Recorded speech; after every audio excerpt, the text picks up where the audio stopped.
entender isso e entender como isso reverbera, claro, com a nossa numerologia mensal, anual, pessoal. Então, por exemplo, a galera que tem o planner, lá tem, né, a explicação do 9 mundial e daí do ano pessoal. Mesmo quando a pessoa está no ano pessoal 9, tem a explicação de como a gente junta as duas coisas. E aqui, na previsão, a gente junta também o mês mundial. Então, o mês mundial é o mês 2. E o ano mundial sendo 9, a gente tem uma reinteração de energias femininas, uma reinteração de uma energia yin.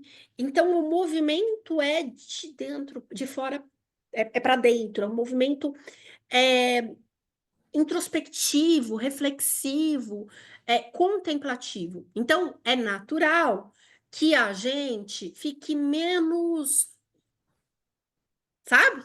Aquela coisa, a gente está menos para fora, a gente está menos, menos ativa, a gente está mais. A galera aí dos sonhos está explodindo, né? Tem pelo menos duas aí que eu sei que são experts em sonhos, estão nadando de braçada. Até eu que não sonho muito, tô tendo sonho toda noite. Quer dizer, não é que eu não tenho sonho, né? Eu não lembro, eu tô lembrando toda noite sonhos extremamente emblemáticos, né? Então, a gente fica muito mais potente de todas as maneiras, porque é um mês 2. Aí, a gente tem que pensar que o 2 fala de relacionamentos, fala de como eu me relaciono com o mundo. O 2 é uma energia de equilibrar as coisas, o 2 é uma energia de buscar o meio termo. Então, se a gente está falando de um ano de encerramentos, é natural que a gente tenha uma ênfase em encerrar relacionamentos tóxicos, encerrar relacionamentos não saudáveis, ou ter mais avaliação, mais reflexão sobre a forma como relacionamos com os outros. A gente não está dizendo que todo mundo vai encerrar um relacionamento de algum tipo, mas a gente vai olhar para isso e aí a gente vai olhar e entender se a gente equilibra ou se a gente descarta, porque às vezes é só uma questão de rever a forma de lidar. E como o universo, ele é muito mágico e tudo fala sobre tudo, a gente tem um movimento muito importante de Vênus, que a gente vai falar mais para frente aqui, que fala disso também. Então, ele reitera essa dinâmica de olhar para dualidade, de olhar para encerramentos, de olhar para finalizações, de olhar para esse tipo de situação, tá? Então, é um período onde naturalmente a gente vai lidar com esse tipo de coisa, tá bom? Então, como é que a gente lida com o mês 2, né? O mês de fevereiro?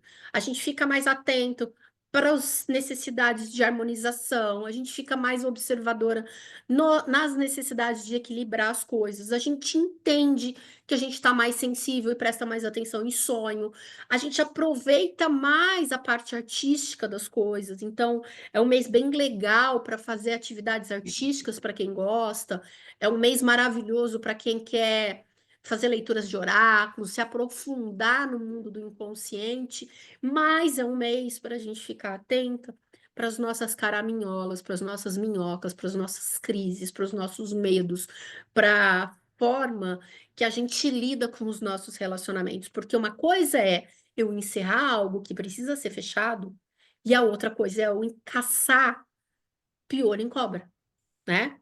Que é uma coisa muito comum quando a gente está vivendo uma energia de 2, que é quando a gente começa, porque a energia do 2, ela é uma energia que, num negativo, pode ser muito carente, muito dramática, muito é, desequilibrada. No negativo, a gente pode falar de um desequilíbrio, de crise, de indecisão, de dúvida, de incerteza, de desarmonia, e aí a gente joga esse peso nos relacionamentos, tá?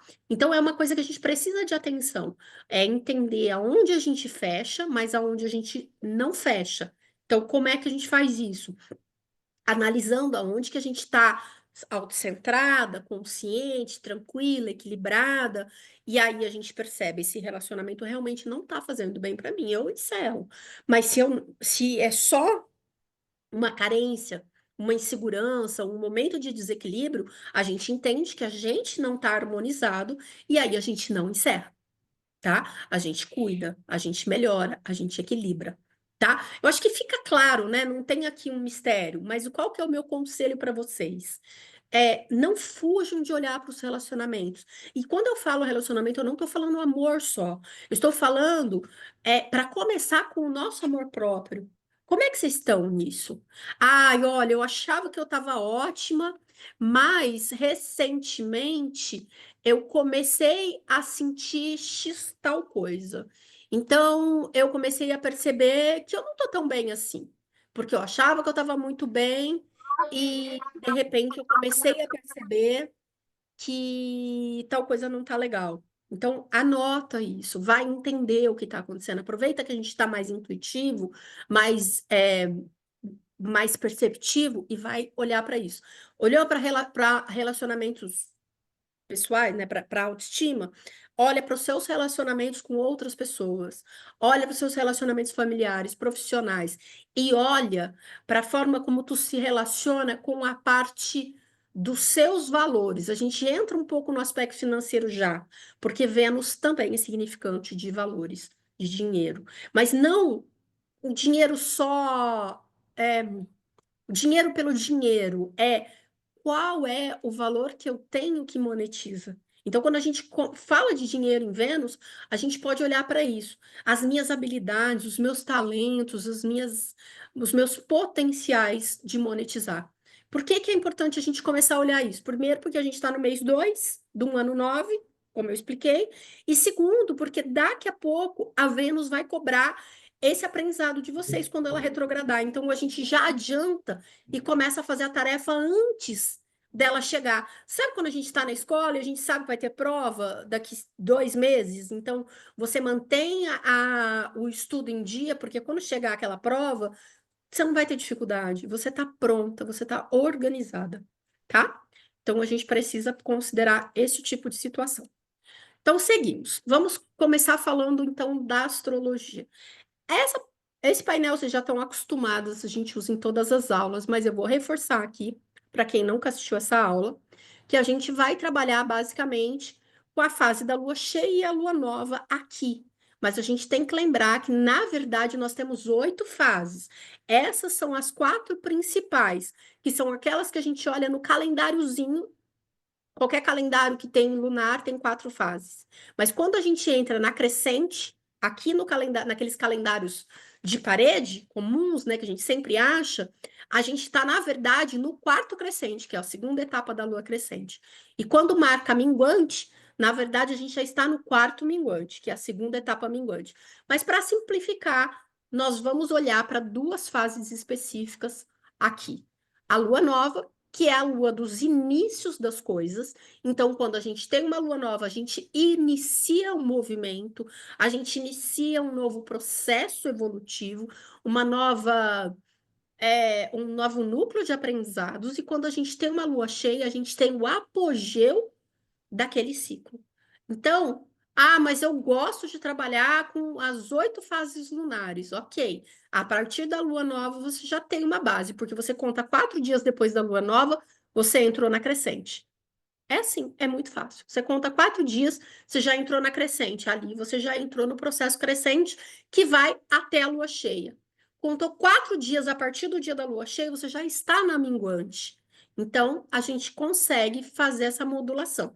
Mas eu não vou me aprofundar. Acho que muitas de vocês assistiram a aula de lunações. Tem uma aula no YouTube, na minha página, de lunações, de fases lunares. Eu, inclusive, recomendo que vocês assistam, porque vocês vão entender muito mais sobre o movimento interno de vocês, a gestão energética de vocês, e vai ficar muito mais claro. Mas aqui a gente vai só usar essas 2 fases para ficar mais didático e mais aprofundado. Lembrando que ninguém precisa copiar nada, depois eu vou corrigir só o janeiro e eu entrego para vocês amanhã o PDF, tá? Então vamos lá. Opa, por que que não está passando a página? Por quê? Uai, seria bom se ele estivesse me respeitando, né? Ah, uai, mas ele me respeitou demais. Sim, a gente começa o mês com a lua cheia em Leão. Por que que a gente começa com a lua cheia? Porque a lua nova aconteceu no final de janeiro, tá? A lua nova de Aquário aconteceu logo no começo de no final de janeiro, perdão. Então, a primeira das duas fases lunares que nós vamos estudar é a cheia. Essa cheia é o apogeu da lua nova que começou em Aquário. A gente tem que pensar que Aquário é um signo de coletivo, enquanto Leão é um signo de individualização. Em Aquário, a gente vai para o grupo, a gente vai para os amigos, a gente vai para a sociedade, a gente vai para o processo do todo. Eu sou um no meio de muitos e juntos a gente tem força. Leão, que é o oposto, é aonde eu me destaco, onde eu me individualizo, aonde eu me diferencio do todo. Então, quando a gente tem uma lua cheia, a gente tem um sol em aquário falando, é hora de olharmos para o todo, vamos trabalhar o coletivo, vamos pensar em grupo para o bem-estar da sociedade. Mas a lua, que é a emoção, está dizendo como eu me destaco nesse grupo. Então, quando a gente tiver essa lua cheia, daqui a 6 dias, o convite é que vocês é, olhem para essa dualidade dentro de vocês. Eu sou importante porque eu tenho características únicas, e essas características únicas, elas, é, elas se conectam com o todo e elas fazem sentido num grupo. Então, um grupo é formado de indivíduos únicos. Aqui eu tenho uma dualidade nesse sentido, e eu preciso aprender a equilibrar. Então, se vocês quiserem olhar para o mapa de vocês, vocês não precisam olhar o lugar exato onde a lua acontece, mas vocês vão olhar a casa que está leão e a casa que está aquário, e vocês vão entender que naturalmente nessa lua cheia vocês vão ter uma exacerbação daquelas duas energias, daquelas duas coisas acontecendo, porque é um convite para você entender aonde você é única e aonde você pode trazer esse talento único, incrível, individual para o coletivo. Ou também, olhando por outro ponto de vista, ok, eu sou um indivíduo único, mas eu pertenço a um grupo, eu faço parte de um grupo. E isso, Rita, pode olhar no mapa natal. Quando você olha para esse grupo, eu faço parte, mas eu sou um ser único. Então, aqui tem uma dualidade. Toda lua cheia tem uma dualidade. Agora, para além dessa dualidade, a gente tem que lembrar que a lua cheia é sempre um apogeu de alguma coisa. E, independente do que é esse apogeu, nossas emoções estão inflamadas. É a fase que corresponde ciclicamente à maturação do fruto. Então, a gente pode fazer um paralelo com a lua cheia, com o ápice do verão, que é onde tudo é fato intenso e a gente fica naquele frenesi inquieto, né? Porque é tudo muito intenso. Então, luas cheias, a gente fica mais intensa, mais inquieta. É um momento muito legal para quando a gente tem situações, acontecimentos que a gente quer manifestar para o mundo. Por exemplo, você tem uma apresentação importante no teu trabalho e você está com muita dificuldade de fazer. A lua cheia é um momento legal para você fazer isso porque você está mais eloquente, mais intensa, mais cheia de energia. A nossa energia Yang está muito alta, tanto quanto né? Então a gente consegue se expressar mais, a gente consegue se manifestar mais. Então, é um momento de bastante energia. Eu gosto, tá, de entender a lua cheia no meu mapa, olhando onde está o sol e onde está a lua. Mas se você não tem, eu não quero olhar o grau, não precisa complicar. Olha a casa que está aquário, olha a casa onde está leão, e entende que você precisa juntar esses conhecimentos. Lembra assim, é o eu com todas as minhas qualidades incríveis e inerentes, que só eu tenho, né, as minhas qualidades, mas corroborando com o coletivo. Como é que eu junto essas duas coisas? Então, é pensar isso, tá? Então, quando a gente tem uma lua cheia, é legal pensar sobre isso, sobre esse equilíbrio, sobre a forma de junção dessas duas situações. Aí depois, cara, esse PDF tá de sacanagem comigo. No final do mês, a gente tem a lua nova em peixes, tá? Qual que é o momento dessa lua em peixes? A lua em peixes ela é uma lua extremamente sensível. Peixes é um signo de água, é o último do zodíaco. Então a gente naturalmente tem aquela vibe de fim de ciclo mesmo, porque a gente está encerrando uma jornada do Sol, um ciclo solar, né? A gente está, para o hemisfério sul, a gente está no final do verão, mas para o norte é o final do inverno. Então, é sempre uma mudança de fase, independente que se a gente está no sul ou no norte, a gente está finalizando uma fase. E aí, essa lua em peixe, quando a gente entra em peixes, naturalmente, a gente tem é, esse movimento internalizado, a gente tem esse movimento mais sensível. Não é à toa que peixes, ele tem uma habilidade muito grande de olhar o todo, fazer sínteses, então ele tem uma vibe muito ano 9, né? Então eu acho que essa alunação de peixes, em especial, ela vai trazer para a gente muito essa sensibilidade, ela vai reforçar essa sensibilidade. O que eu quero dizer com isso? Não só porque a Lua vai entrar no signo de Peixes, mas porque a gente está no ano 9, porque a gente vai ter toda a movimentação de Vênus ali daqui a pouco, né? Que já está, na verdade, acontecendo. Então, é um período que vai abrir um caminho muito sensível.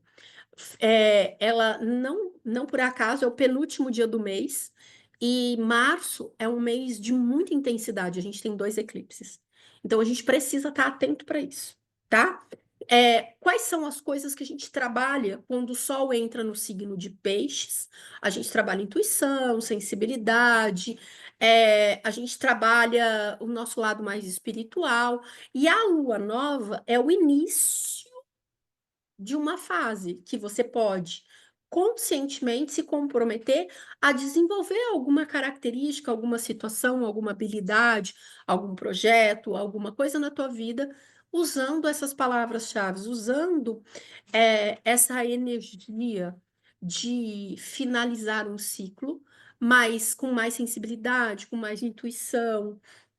Por exemplo, eu quero aproveitar a alunação de peixes para desenvolver o hábito de anotar diariamente os sonhos que eu tenho e fazer uma análise. É uma possibilidade. Eu quero usar essa alunação para fazer um projeto, um propósito de todo dia meditar 10 minutos. É uma outra coisa. Eu não quero fazer nada, eu só quero vivenciar essa situação. Então, olha para o teu mapa e olha onde tá Peixes, né? A casa que tá Peixes. Aquela casa é a casa onde as energias, as coisas vão fluir mais naquele mês. Isso facilita para você. Eu não sei olhar no meu mapa, tá tudo bem. Só considere as palavras-chave que eu estou trazendo aqui: espiritualidade, sensibilidade, arte, imaginação, sonho. É isso, tá? A gente pode ir desde o mais específico, que é avaliar a casa, avaliar os aspectos e planejar com muitos detalhes, até o mais simples, que é o que significa uma lua nova em peixes? Isso significa uma oportunidade para eu trabalhar as artes, a sensibilidade, a espiritualidade, a imaginação, os sonhos, a intuição, e colocar isso para rodar, tá bom? A gente não precisa, eu acho que uma coisa que às vezes eu percebo aqui, que é uma dor de muitas de vocês, né? Porque tem algumas que estão aqui faz bastante tempo. E aí, às vezes, só com as minhas aulas, ou às vezes com outros conhecimentos, porque foi estudar mais, já sabe olhar o mapa, já conhece muita coisa. Tem gente que já até trabalha com astrologia também aqui. Então, tem um nível de conhecimento. E tem uma galera que está chegando. E aí eu vejo que assim, quem está chegando às vezes fica muito aflito, querendo acompanhar quem está lá na frente. Não precisa, gente. A gente pode começar a construir o conhecimento de pouquinho. Acho que foi ontem, a Mônica falou lá no grupo do Planner, né? Que ela falou uma coisa, ela deu uma dica muito legal, que vale para todo mundo que tem o planner e quem não tem, mas que quer prestar atenção mais no movimento do céu, ela todo dia, né? Porque no planner tem aquele calendário do movimento planetário, né? Então ela pega todo dia, ela vê se tem algum movimento e ela nota como ela se sentiu. É o melhor jeito para começar. Inclusive, existia uma astróloga há muitos anos, ela já faleceu há muito tempo. Se eu não me engano, ela deu aula para Cláudia Lisboa, se eu não me engano, tá? Eu vi isso numa aula da Cláudia Lisboa. Se não foi da Cláudia, foi de alguma astróloga muito antiga. Que ela estava dizendo que essa professora, quando você começava a estudar astrologia, a primeira coisa que a professora falava era: pega as efemérides e anote o que está acontecendo no céu e anote em sua agenda o que está acontecendo na sua vida. Com o tempo, você vai conseguir interpretar melhor as efemérides. O que eram as efemérides? Era o equivalente a abrir um programinha de astrologia e constar lá. Você entra no astro.com, tem lá um quadradinho. Sol a tantos graus de tal signo, Lua a tantos graus de tal signo. Ele dá o resumo. Isso era efemérides. A diferença é que nas efemérides eram uns livros grossíssimos, você tinha que ficar procurando dia por dia para entender o que o movimento planetário. Hoje a gente tem tudo mastigado, é só entrar no astro.com que tá tudo lá, tá? Anota, vai anotando. É muito mais fácil e você não precisa saber detalhes. A gente aprende construindo conhecimento, tá bom? Bom, então vamos falar dos planetas, né? Aqui, vocês já conhecem, a gente também é uma parte que é fixa, né, no planejamento mensal. Aqui eu falo do movimento dos planetas. Então, a gente tem que pensar assim, no meu entendimento, se você consegue entender o movimento do Sol e da Lua no seu mapa, você tem um panorama maravilhoso do dia a dia, do que está acontecendo. Quando a gente olha para Vênus, Mercúrio e Marte, que são os planetas rápidos, né? A gente tem um panorama que reforça o conhecimento do Sol e da Lua. Mas quando a gente vai para Júpiter, Saturno, Urano, Plutão, Netuno, aí a gente tem uma percepção de ciclos longos, de ciclos que vão mostrando como a gente está vivendo determinados aspectos mais importantes. Então, eu sempre gosto de fazer esse reforço para vocês, porque, por exemplo, a gente está com planetas lentos, com dois acontecimentos importantes esse mês. Se não me falha a memória, Urano já saiu de retrogradação, Urano saiu de retrogradação e Júpiter também. Então, são movimentos planetários importantes e que refletem em ciclos da nossa vida. Agora, o movimento de Vênus, de Mercúrio, é o cotidiano. Então, como é que funciona isso para vocês entenderem, para não ficar confuso? Pensa que um planeta lento, ele mostra uma grande virada da vida. Por exemplo, um exemplo aqui. Júpiter está em Gêmeos, né? E ele vai entrar em Câncer em algum momento desse ano. Vamos imaginar que você tem Câncer na casa 10. Vai marcar uma fase de expansão profissional. É uma fase comprida. O Júpiter vai ficar ali quase um ano, e aí você vai ter um momento em que você vai rever a sua carreira, porque ele vai ficar retrógrado, mas tem um momento em que você vai avançar se você estiver fazendo a tarefinha bonitinha. Então, é um momento muito importante para você expandir a sua vida profissional. De outro lado, a Vênus, ela está entrando num processo de retrogradação e vai ser em Marte, em Áries, perdão. Isso vai impactar a forma como a gente se relaciona diretamente. Entende que é um período menor, mas o processo é mais pontual. As crises, as coisas são mais pontuais. No movimento de Júpiter, é uma construção de mudança de rumo. Dá para vocês entenderem a diferença do que é um planeta lento faz na vida da gente e o que um planeta rápido faz? É como se no planeta rápido a gente tivesse um start de alguma coisa. No planeta lento a gente vai construindo uma mudança, tá? São aquelas grandes mudanças de vida, aquelas guinadas, aquelas crises que demoram para terminar. São coisas mais lentas, mais que vão construindo a nossa personalidade. O movimento do planeta, o planeta mais rápido, ele muda também, mas ele é rápido. A coisa acontece inesperadamente. Não existe uma construção. É uma coisa que, puf, você sentiu. Consegue entender essa diferença? Alguém pode me dar uma sinalização?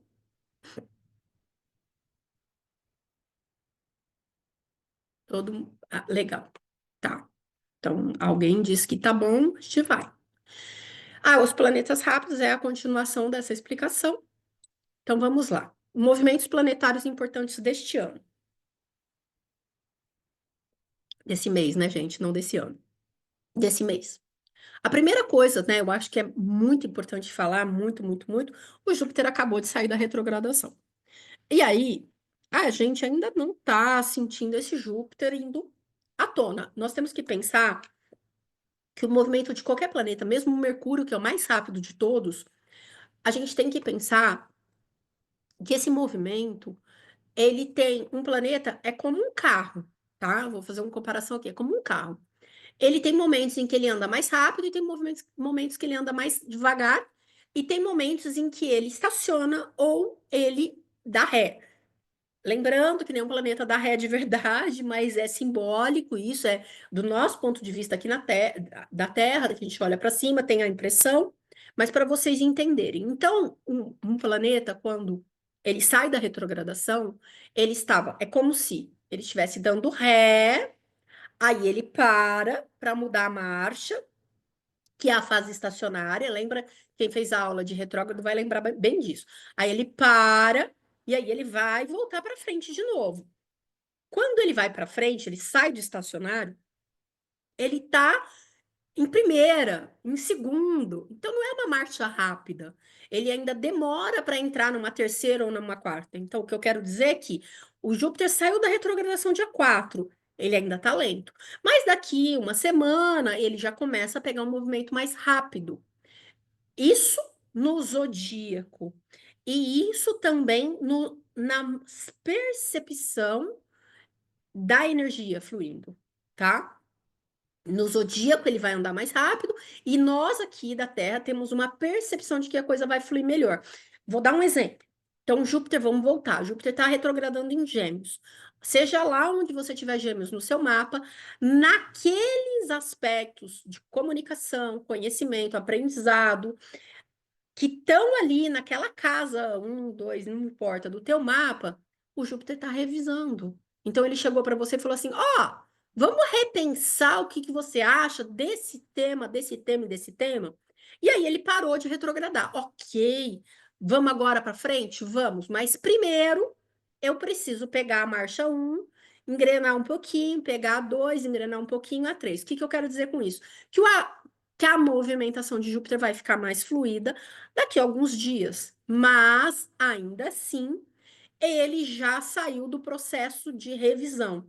E o que que significa na prática? Que a energia de Júpiter deixa de ser uma energia interna para ser externa. Como assim, Helena? Quando o Júpiter está retrógrado, ou como qualquer planeta está retrógrado, a gente fica mais. É como se a gente estivesse introjetando internamente aquela percepção energética, e depois a gente vai vivenciar isso para fora. Então, durante uma retrogradação de Júpiter, você pode avaliar o teu método de estudo, porque ele está em Gêmeos, você pode avaliar amizades, você pode avaliar a forma como tu lida com as pessoas, você pode avaliar o caminho que tu faz todo dia para ir trabalhar, enfim, pequenas coisas relacionadas a esse signo, a essa casa, a esses movimentos todos. E depois que ele sai da retrogradação, você é chamado para pôr em prática. Você é convidado para trabalhar isso efetivamente. Você é cobrado para mostrar que você avaliou, aprendeu e desenvolveu. Porque é assim que funciona uma retrogradação, né? Acho que nessa altura vocês já meio que já estão meio acostumados a me ouvir falar disso. A gente vai falar mais disso esse mês ainda, que eu vou ter vai ter uma aula só para falar de retrogradação de Vênus, porque é muito importante, com certeza, principalmente para nós mulheres. Então, é assim, quando ele está retrógrado, a gente está olhando para dentro, a gente está repensando aqueles temas. E quando ele sai da retrogradação, é como se a vida, o universo, cobrasse a gente daquelas lições que a gente introjetou, reviu, repensou, reorganizou dentro de nós, tá bom? Então, é meio que por aí. Então, só por um exemplo, imagina que Vênus, Júpiter está retrogradando em Gêmeos na tua casa 10.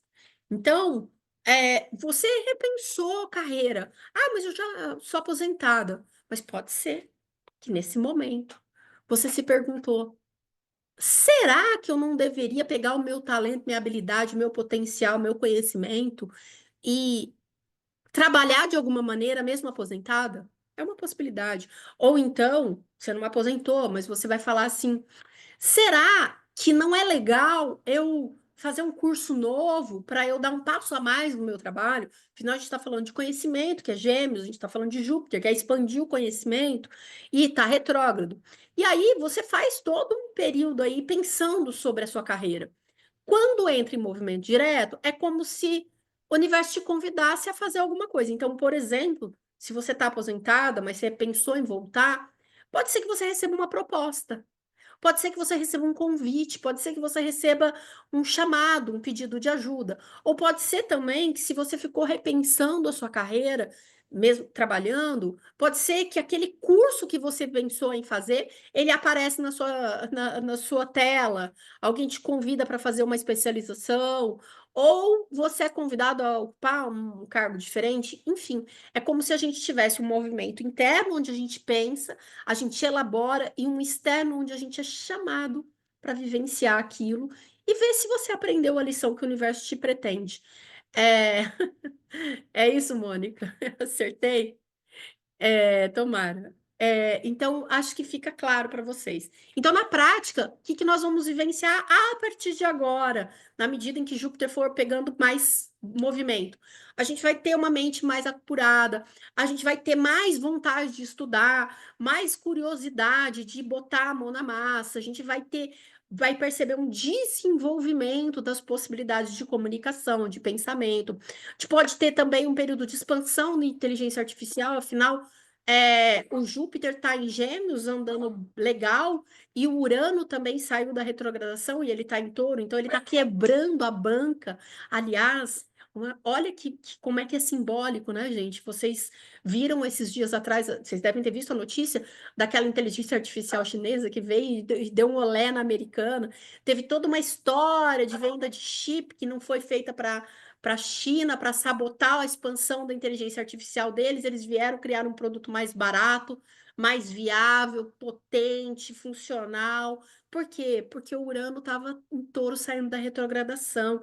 É a mudança dos valores, a mudança dos paradigmas financeiros, grandes empresas correndo risco de quebrar, como de fato estão acontecendo, muitos questionamentos sobre o setor financeiro, sobre posse.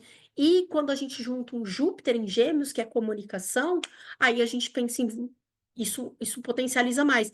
Então eu penso que essas inteligências artificiais, esse tipo de coisa agora, que Júpiter e Urano estão diretos, tende a ter muita inovação. Ah, e o Plutão em Aquário, né, gente, também. Então esse trio pode fazer uma acelerada nos métodos de comunicação, nos métodos de aprendizado, né, em plataformas de conhecimento.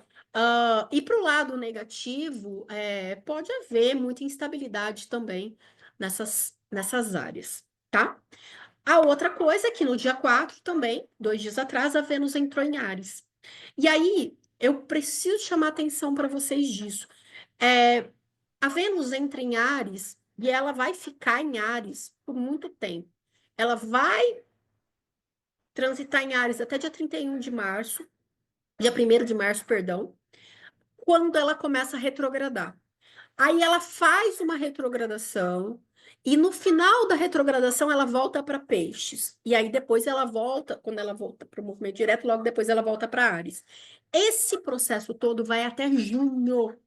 Então nós temos 3 meses de muitas reflexões, acontecimentos e situações do campo venusiano. Vênus, ela fala de amor, basicamente. Então, o que eu amo, o que eu não amo, a minha forma de harmonizar as coisas, a minha forma de equilibrar as coisas, a minha forma de ver o belo, de buscar essa sensação de belo. Mas ela também fala de valor. E quando a gente está com Vênus em peixes, que ela estava até agora há pouco, ela estava exaltada, né? Ela estava muito bem, ela estava muito confortável, ela estava muito senhora de si. E aí ela entrou em Áries, e aí ela entra num processo de desconforto, porque Ares ali, ela não tá num lugar legal, ela tá em exílio, ela não tá nem a exaltação, é como quando a gente tem um planeta que ele está na máxima potência dele, ele está melhor do que em domicílio, ele está glorificado. Quando ele está em exílio, ele tá extremamente acuado. E justamente porque ele está acuado, ele pode expressar de uma forma muito desconfortável. Então, uma Vênus em Áries, ela pode ter aquele amor bruto. É, eu não sei se vocês assistiam Games of Thrones. A Vênus em Áries é a Brienne. É Brienne, né, que fala? Acho que é isso que era o nome dela. Que era aquela mulher maravilhosa, forte, alta, grande e braba, e que lutava, que era, sabe? Que, tipo, era um trator. A Brienne era uma amazona maravilhosa, sabe? Então ela é muito e é uma atriz bonita, a atriz, mas ela ali, ela tá ahn, numa expressão meio truculenta, porque ela não consegue expressar muito bem a sensibilidade, a delicadeza, a feminilidade. Mas a personagem, ela era extremamente sensível. Só que você não via isso. Você via uma mulher enorme, de, sei lá, 2 metros de altura, loira, forte, cavaleira, vestida de armadura, né? Uma amazona. Então você não vê aquela doçura, aquela gentileza, aquela feminilidade, mas ela era uma mulher correta. Então a Vênus em Áries é aquela Vênus que não está muito no lugar dela, mas ela tem a sensibilidade, ela tem a feminilidade, ela só não está sabendo expressar. Então, quando a gente entra com Vênus em Áries, naturalmente, a gente perde um pouco a mão. Então, por exemplo, você está tendo uma situação meio desconfortável com o teu par romântico. É a hora que tem uma briga, pode ter uma briga, pode ser que você tá numa paquera, daí tu chega mais, chega chegando, porque tu, né, é mais intrépida, é mais corajosa. Não é ruim, é que talvez não esteja modulando muito bem e aí a coisa chega muito forte. A gente não está fazendo uma crítica, a gente está entendendo a expressão da energia.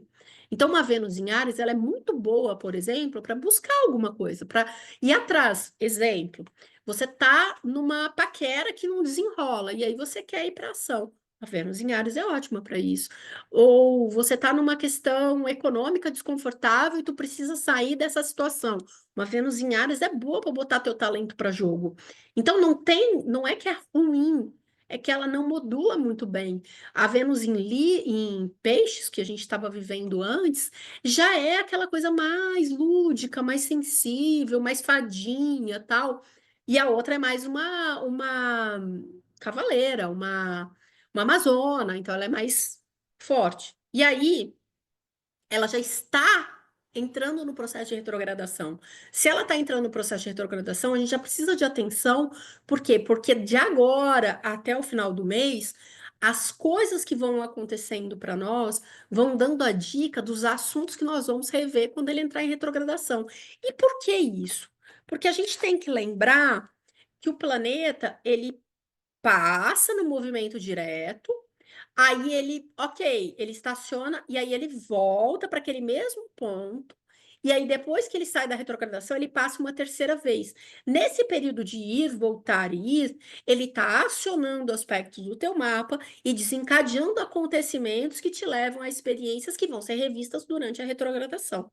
Então, como é que a gente faz? Fica atento ao que está acontecendo. Ah, eu comecei com uma sensaçãozinha ruim de síndrome do impostor. Anota isso, presta atenção, não deixa passar batido. Ah, eu pensei aqui que eu preciso organizar melhor meu setor financeiro. Anota isso, presta atenção, faz a lição, não deixa passar batido. Por quê? Porque na hora da revisão e na hora que isso tudo começar a desencadear, vai ser menos dolorido. Porque você está ciente das pequenas mudanças que você já pode ir fazendo e lidando e relacionando, tá? Fica claro isso? Alguém quer fazer alguma pergunta? Porque esse tema sempre traz um pouco de atenção. Eu vou explicar para vocês um pouco mais depois. Alguém dá um joinha se ficou, se deu para entender? Que se fica de... Alguém quer fazer alguma pergunta? Não? Bom, então vamos seguir. Quer dizer assim, que eu posso aproveitar essa energia de uma forma positiva, mas eu tenho que Você, observar que eu não vou modular minha energia, porque ela está em excesso, né? É que a gente tá meio bruta, sabe, Mari? Então, assim, o que que acontece, né? Vamos imaginar que você tá com um problema com o, a sua funcionária, uma pessoa que trabalha para ti. Ela tá te deixando desconfortável, tu tem que ter uma conversa com ela. A chance de você ir de sopetão é muito grande. Então, a gente precisa de um pouco de atenção só para a gente não chegar muito com muita força. Às vezes, a gente precisa da força. Então, tu vai avaliar, essa situação eu preciso ir mais leve para eu não ser, para eu não criar uma situação. Eu tiro o pé do acelerador. Agora, tem situações, por exemplo, vou dar um exemplo totalmente aleatório. Imagina que você está num relacionamento abusivo, você está sofrendo pra caramba e você precisa romper. É a hora. Porque aí tu tá corajosa, tu tá meio amazona, tu vai lá e chuta a canela do outro. Entende que é entender aonde eu acelero e aonde eu falo, eu vou tirar um pezinho do acelerador aqui porque eu tô com muita velocidade. Então é esse movimento que a gente faz, tá? Lembrando que a gente está na nossa versão Amazonas, a gente não está na nossa versão fadinha. A gente não tá paz e amor, querido, coraçãozinho gratiluz, a gente está com sangue nos olhos. Então, é um momento em que naturalmente a gente já está mais incisiva. E não só nós, os outros também. Então, a chance de uma briga e um conflito é grande. Porque tu vai brigar, o outro vai brigar. Então, é entender isso, tá? Agora, para um monte de coisa, é um movimento maravilhoso, porque abre caminho, é corajosa, é ousada, é determinada, é empoderada, tá? É só que a gente precisa entender aonde a gente harmoniza e onde a gente desarmoniza. Aí a gente volta lá para o começo da aula da energia do mês 2, tá? Para entender como é que a gente equilibra e como a gente desequilibra esse movimento. Aqui eu fiz um spoiler da retrogradação de Vênus. Eu vou explicar com mais calma. É isso numa aula separada. Mas o que que é importante vocês entenderem? A Vênus, ela é um planeta completamente fora da curva. Ele tem um movimento extremamente mágico, místico, que vai formando um pentagrama ao longo da nossa vida. Esse pentagrama ele vai sendo são vários pentagramas sobrepostos desde que a gente nasce. Por quê? Porque a cada 18 meses a Vênus faz uma retrogradação. E toda vez que ela está retrógrada, em algum momento desse ciclo, ela encontra o Sol. Neste momento em que ela encontra o Sol retrógrada, ela, num determinado ponto, ela é como se ela marcasse uma ponta do pentagrama. Por quê? Porque depois de 18 meses ela encontra de novo o Sol, depois de 18 meses ela encontra de novo o Sol, depois de 18 meses ela encontra o Sol e ela encontra o Sol. E aí, 8 anos depois, ela encontra o Sol num ponto muito próximo desse, depois muito próximo desse, depois desse, depois desse, depois desse. Então é como se eu ficasse ao longo de muitos e muitos e muitos e muitos anos da minha vida reforçando as mesmas casas astrológicas o tempo todo. Então, por muitos e muitos e muitos anos, a, o signo de Áries está recebendo a energia da retrogradação de Vênus, sempre com uma diferença de 3 graus. Então, é muito perto. Então, hoje, por exemplo, ele encontra Vênus e aí ele marca aquele ponto. 8 anos depois, ele vai encontrar Vênus num ponto muito parecido. Então, todos aquelas, vamos colocar sinapses, né? Que são as comunicações que aquele ponto fez no seu mapa, vão ser reforçadas de novo, e vão ser reforçadas de novo, e vão ser reforçadas de novo. Então, quando a gente mapeia na nossa vida, no nosso mapa, esses 5 pontos a gente tem uma noção. Depois vocês vão fazer uma brincadeira que eu acho bem legal, e aí vocês vão me contar lá no nosso grupo de conversa. Aqui tem mapeado, ó, por exemplo, 3 de junho de 2020. Ela estava no grau 13 de Gêmeos. Aí depois você vai olhar lá, 8 de janeiro de 2022. Ela estava no grau 18 de Capricórnio. Aí a última que ela fez foi em agosto de 2023. Ela estava no grau 20 de Leão. A próxima que ela vai fazer é no grau 2 de Áries, tá? No dia 22 de março. Então, vocês vão pegar essas datas e vão tentar lembrar o que estava acontecendo na vida de vocês. Vocês vão ter uma ideia de quais são os pontos essenciais da vida de vocês que precisam ser trabalhados para que o seu amor próprio, sua autoestima, o seu desenvolvimento faça diferença. É como se você fizesse um reset, um ajuste extremamente importante no seu desenvolvimento pessoal. É como se a gente estivesse fazendo a nossa jornada de autodesenvolvimento. Porque esse pentagrama é isso. E aí a gente tem que lembrar que o simbolismo do 5, ele tem a transformação, a autotransformação. Então é um troço muito legal e muito especial, tá? Então, eu acho que vale muito a pena vocês ficarem atentas a partir de agora nos próximos acontecimentos da vida de vocês, porque é um movimento, vai durar bastante tempo, a gente tem mais de 3 meses aí de experiência, que determina, quando a gente explora muito bem, o nosso desenvolvimento interno de amor próprio, autoestima, autoconfiança e por aí vai, tá? A gente vai falar mais disso numa aula só disso, mas por enquanto é só para vocês entenderem quão especial é esse movimento. Porém, não é exatamente fácil, né? Então vamos lá. Alguém quer fazer alguma pergunta aqui, dessa parte? Helena, eu fiquei tentando entender como como vai acontecer a retrogradação, que começa Uhum. dia 4 de fevereiro e Não, termina a no dia 2. retrogradação, ó, pera lá. A retrogradação não começa dia Não, 4. A tá. retrogradação começa dia 1º de março, tá? Dia Ah, 4 tá. de fevereiro, Vênus entrou em Áries, que é por onde ela vai passar de volta retrogradando, Entendi. tá? Então agora a gente avança. A partir de dia 1º de março, a gente retrocede. E aí, no final de março, a gente volta a avançar, tá? Daí ela volta para o movimento direto em abril, dia 12 de abril, 13. Eu acho que é. Aí eu tô falando de memória. Eu preciso confirmar, Tá, tá? tá. Mas é isso. Quem tem aula de retrógrados, vai lá assistir a aula de Vênus, porque eu expliquei esse pentagrama, tá? Vocês tratem de assistir, vocês fizeram a aula, ainda dá para vocês assistirem. Vocês têm material de apoio, corre lá, assiste, porque vocês vão entender mais isso. Isso é importante. Dia 14, Mercúrio em Peixes, tá? Mercúrio tá em Aquário agora.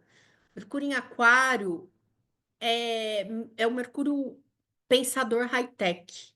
Então, é o momento de vocês aprenderem tecnologia, de vocês implementarem uma automatização na vida de vocês. Por exemplo, quero comprar um relógio desses high-tech. É a hora de vocês aproveitarem. Quero aprender a fazer uma integração do meu celular com a minha agenda. Nananã, nananã. É a hora de vocês fazerem isso. Porque a mente da gente tá racional, tá objetiva, tá prática. A gente está conseguindo desdobrar o nosso pensamento olhando lá para o futuro, tendo insights e tal. Então, é um período bem lúcido, bem claro. Nosso pensamento está racional, fácil, tinindo. Quando o Mercúrio entrar em peixes, a gente turva isso. É como se a gente estivesse olhando num nevoeiro.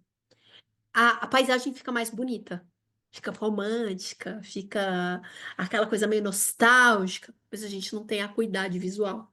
Então, a gente fica intuitivo, mas não racional. A gente fica sensível, mas o insight daquele do tipo, putz, eu desdobrei aquele acontecimento lá no futuro e tal, acaba. Então é um momento em que a nossa capacidade de raciocínio, o Mercúrio em Peixes, ele é mais sonhador, ele é mais poético, ele é mais disperso. Então a gente perde um pouco daquela acuidade mental. Não quer dizer que seja ruim. A gente tem que lembrar que todas as energias são boas. A gente já tem que entender o lado mais positivo e mais negativo. Eu não gosto muito dessa divisão, mas é para vocês entenderem que a gente tem uma fase mais difícil, um olhar mais difícil para uma coisa e um olhar mais fácil para outra. Então, enquanto ele estiver em aquário, a gente está com as sacadas. Quando ele for para peixes, a gente vai ficar mais sonhador, mais poeta, mais artístico. Então, agora, para quem quer mexer com tecnologia, fazer planejamento de futuro, resolver perrengue com aquela mente mais antena parabólica, é agora. Quando passar para peixes, a gente entra no modo artístico, no modo sonhador, lúdico e tão importante quanto. 23 de fevereiro, Marte sai da retrogradação finalmente. Para vocês lembrarem, Marte entrou em retrogradação dia 6 de dezembro, se não me falha a memória, e ele deu uma embolada muito grande na gente, principalmente no começo, porque aí ele estava retrógrado em Leão. Leão é uma energia muito solar, muito expansiva, muito inflamada, e a gente estava com aquilo tudo voltado para dentro. Então a galera toda doente, sem energia, irritado, sem conseguir escoar isso. Agora, o Mercúrio está retrógrado ainda, mas ele está em Câncer. Então a gente está mais mimizento, mais sentimental, os dramas são mais emocionais, mas a gente está menos afetado, a gente está menos cheio daquela coisa, daquela raiva que estava no começo, quando ele estava em Leão. Então, quando ele sair da retrogradação, a gente vai ter aquele baque e a chamada sempre para que a gente solidifique os aprendizados, os pensamentos, os sentimentos deste período de retrogradação. O que que significa isso na prática? Pensem comigo. De novo, o planeta retrógrado ele tem 3 etapas. A primeira parte que ele passa naquele lugar, depois ele retrograda e te cobra um aprendizado, você volta para tua energia ficar internalizada, a gente fica repensando, remoendo, revendo, reorganizando, e quando ele sai da retrogradação, a gente vivencia. Então vamos pegar um exemplo aqui para ficar fácil. Primeira fase de movimento direto é quando o professor vai e dá a aula. Aí tu fez a prova e não tinha estudado, reprovou. Reprovou, ele te bota de. Como é que chama? Tipo. Esqueci o nome disso, mas é quando você fica ali de suspensão, né? Que você tem que rever toda a matéria de novo, né? Recuperação, aí, Mônica, obrigada. Você fica de recuperação. Então, você reprovou, não estudou direitinho, recuperação. Então, você fica lá um período enorme, revendo a matéria, só aquela matéria, de saco, tipo, podia estar na curtindo as férias, mas estou revendo, revendo, revendo, revendo. Aí, ele sai da revisão, você faz a prova final, que é aquela que vai dizer se você passou de ano ou não, né? Que é quando ele volta para o movimento direto. Então, a gente, quando entra no movimento direto, que é a última vez, é a hora que o universo cobra da gente as experiências que a gente deveria ter assimilado internamente. Então, tende a ser um momento de desafios, porque você está fazendo a prova final, tá? Para além disso, quando o Marte voltar para o movimento direto, a gente vai se empoderar da nossa energia, que está meio capenga, meio xoxo capenga. A galera que está no energética está sempre lá reclamando que a energia está baixa, que não sei o que não está bom. Por quê? Porque a gente está com a energia embutida. Marte é a energia arquetípica da ação, né? A nossa força de ir para frente. Quando ele retrograda, eu tô com a minha energia amarrada, né? Então, eu não estou conseguindo agir tão bem. Quando ele sair da retrogradação, a gente tende a deslanchar. Não sem umas turbulências, porque afinal de contas, o universo vai te cobrar. Então, considere que você está em recuperação e você está revisando assuntos. Que assuntos? Os assuntos de câncer, né? A forma como tu age, como tu se empodera, como tu busca as coisas de câncer do seu mapa. Então, você olha lá a casa que tá câncer, você fala, tô considerando como é que eu faço isso, tá bom? Fica fácil. Se alguém ficar com dúvida, me chama lá no grupo de bate-papo. Depois a gente vai tirando essas dúvidas. Eu sei que vocês estão anotando para olhar o mapa de vocês depois, né? Às vezes não pergunta agora, mas pergunta depois porque foi olhar o mapa e não entendeu. Sol em Peixes, dia 18 de fevereiro. Então, estamos sobre os domínios de Aquário, que é um momento mais racional, mais prático, mais objetivo, sem muito floreio, muito às vezes ansioso para muita gente, porque Aquário tem muita essa coisa de olhar para frente, aí gera uma ansiedade. A gente está mais com um senso coletivo maior, com é um momento mais voltado para essas coisas. Quando a gente entrar com o Sol em Peixes, duas coisas vão acontecer. A primeira é que o nosso mude, né? A gente sai de um Sol em signo de ar e vai para um Sol de signo de água. Então a nossa energia fica mais introspectiva, mais para dentro, nós ficamos mais sonhadoras, mais sensíveis, mais intuitivas, toda essa coisa do signo de peixes. Mas tem uma coisa também importante para a gente considerar, que é o momento cíclico, que a gente, quando a gente entra com o Sol em peixes, a gente está aqui no hemisfério sul se despedindo do verão. Então, para nós, que estamos aqui para baixo, diferente da Thaís, começamos uma jornada para o nosso movimento interno. Então, a gente está vivendo ainda um ápice, porque Aquário é o ápice do verão. Então, a gente está com a nossa energia pulsante para fora. E aí, quando for para o Sol entrar em Peixes, a gente sai desse final de verão e vai se caminhando para o inverno, né? Para o outono, perdão. Que aí é um momento em que a gente começa a fazer o inverso. O que isso representa no simbólico, no interno, no nosso inconsciente?